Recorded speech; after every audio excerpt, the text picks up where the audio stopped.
Welcome Chessboxers. The FIDE World Cup is where careers are made and dreams are crushed. In this round 1 thriller, we saw a brilliant 31-move manicure. On one side, we have the Egyptian Grandmaster Adham Fawzy, the current African champion known for his fighting spirit. Facing him is the young Chinese star GM Bai Jinshi. Fawzy started with the classic 4 knights game, but one critical mistake instantly turned the stable position into a tactical disaster zone. Get ready to see a textbook exploitation of the exposed king as Black flawlessly converts a position advantage into a decisive crushing attack. Before we dive in, please hit the subscription button, let us give us a like and drop a comment to support the channel. First, a quick look at our players. Grandmaster Adham Fawzy is a decorated champion, having won the 2023 African Chess Championship and the multiple African junior and youth titles. Also a professional FIDE trainer. His opponent, GM Bai Jinshi, is a prolific winner on the international circuit, with major victories at the London Chess Classic Open 2014, the Cannes Open 2016.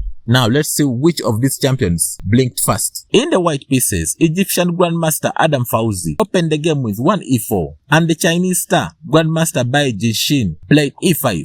With knight f3, knight f6, the Petrov defense, knight c3 defending the pawn on e4, knight c6, he played knight d5, and in this position, the pawn on e4 is untouchable. For example, in case of knight takes e4, then we could have seen d4, and after e takes d4, bishop d3 hitting on the knight, knight comes to c5, short castling, and after h6, we see rook comes to e1 check, knight comes back to e6, and bishop f4. Threatening to take the pawn c7. White will be dominating in the few moves to come. That's why after knight d5, Grandmaster Bai from China played bishop comes c5, developing his piece. c3, plan to go ahead and expand in the center. Short castling from the Grandmaster. d3, knight takes d5. Then we see e takes d5. Knight comes to e7, hitting on the pawn which is on d5. We see knight takes e5, then knight takes d5. d4, defending the knight. We see d6, hitting on the knight. Knight comes back on c4. Remember, knight bishop is still hanging. Then he played rook e8 check, and after bishop comes to e7, bishop g4. Since the rook has pinned the bishop against the king, bishop g4 is a very interesting move. Bishop comes to e3, bishop takes e2, queen takes e2, bishop comes to b6, moving away since the pawn was attacking the bishop. Queen f3, moving away from the pin, and now he's very ready to go ahead for either short castling or long castling, depending on what he feels like is best in the position. c6, opening up a square for the bishop and the queen to put more pressure on the king side. Short castling, bishop c7, defending the pawn, and now the queen is coming in. f4, expanding on the queen side.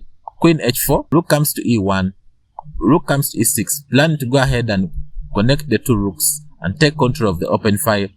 Bishop d2, requesting for an exchange. Rook comes to e8, rook takes, we see b4, expanding on the queen side. Knight comes to f6, and now plan to go ahead and push the pawn on d5, and then open up for the battle of the bishop and the queen. Bishop comes to f4, stopping any further advancements. Knight comes to e4, and we see bishop g3 hitting on the queen. Queen comes to f6, we see rook c1, defending the pawn, which is on c3. In case the queens are exchanged, the rook will be watching the pawn, which is on c3. Queen comes to g6, with a knight e3, h4, trying to harass the bishop and open up for the bishop to hit on the pawn, which is on h2. In this position, Grandmaster Fawzy went on and played bishop h4, but however, d5 should have been considered, and after rook comes to f6, queen e2, bishop e6, pawn takes c6, b takes c6, f5 hitting on the bishop, bishop takes e3, queen takes e3, rook e6, and we see h3, knight takes g3, but however, after h5, Fawzy played bishop h4, stopping any further advancements, and it was in this position that the Grandmaster Bai got an opportunity to play d5, opening up for the bishop to hit on the pawn which is on h2. Knight f1 should have been considered, followed by f5, and now we could see b5, and after c takes b5, a takes b5, queen g4 with a promising attack, but however, after d5, he played h3. In this position, Grandmaster Bai played the best move. He played knight takes c3, and in this position, sacrificing the knight. For example, in case of rook takes knight on c3, then the immediate queen check is winning on the spot.